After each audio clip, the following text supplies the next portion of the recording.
সম্মানিত রোগী, ওনার নাম হচ্ছে নজরুল।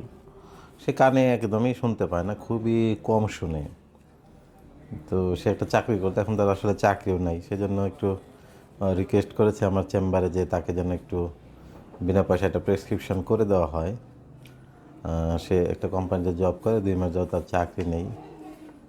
তো ভিজিট সমস্যা না, সেটা প্রবলেম না, সেটা সব ডাক্তারাই করে থাকেন, ফ্রি দেখে থাকেন। সাক্ষাৎকার নিতে গিয়ে মনে হলো যে সে কিছুটা ডিসওরিয়েন্টেড এরকম মনে হলো আর কি, যে মনে হয় যে সে সব কিছু গুছাতে পারে না, গুছিয়ে বলতে পারে না, এরকম কথাবার্তাও খুব বেশি পরিষ্কার না তার। সে এই কারণে আমি তাকে একটু আপনাদের সামনে উপস্থাপন করেছি। সে একটা চিঠি লিখে নিয়ে এসেছে। এটা তার একটা চিঠি, মানে সে আমার বরাবর চিঠিটা লিখেছে আর কি। তো তাকে আমি দেখে দিব, তার কাছ থেকে কোনো টাকা পয়সা নেব না, যেহেতু তার চাকরি নাই। সেটা বড় কথা না, কিন্তু তার এই চিঠিটা দেখে আমি ভাবলাম যে এটা আপনাদের সাথে খুব শেয়ার করি।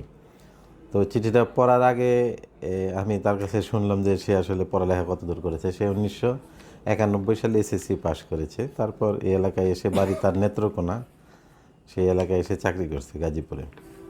তো তার চিঠিটা আমি একটু হুবহু পড়ে শোনাচ্ছি। স্যার, বিশেষ সূত্রে জানিতে পারিলাম যে আপনি একজন সরকারি কর্মচারী, অভিজ্ঞ ডাক্তার। আমি একজন প্রতিবন্ধী লোক, জন্ম থেকে কান পাকা, কানের পর্দা পচে বের হয়ে গেছে। বর্তমানে 10% শুনি, 90% শুনি না। আমি যে পয়সা উপার্জন করি কোনো ক্রমে আমার খরচ চলে। দয়া করে আপনি বিনা পয়সায় একটা প্রেসক্রিপশন করেন, আল্লাহ আপনার উপর খুশি হবেন। বিনীত। ওনার নাম লিখেছেন, ওনার বয়সটা লিখেছেন। আমি আসলে দেখলাম যে আসলে ওনার হাতের লেখাটা ভালোই। সে যে এসএসসি পাস করেছে সেটাও বোঝা যায়। আসলে ওনার অসহায়ত্ব প্রকাশ নয়, উনি একজন ভালো মানুষ। রিকোয়েস্ট করেছে, আমি মনে করি যে বাংলাদেশের সকল ডাক্তার এই কাজটি করে থাকেন। অনেকে ধারণা ডাক্তাররা শুধু পয়সায় নেন, অনেক টাকা পয়সা নেন, ফ্রি রুগী দেখেন না। আমরা দেখি অনেক রুগী ফ্রি দেখে থাকি, অনেকে সেবা দিয়ে থাকি, সেটা আসলে গোপনই থাকে, এটা দেখানোর কিছু নেই। আমি ওনাকে বিশেষভাবে উপস্থাপন করলাম। আসলে চিঠিটা পড়ে আমি খুব মানে আমার একটু অন্যরকম লেগেছে, যে আসলে এরকম গুছিয়ে কেউ কিন্তু লিখে নিয়ে আসে না।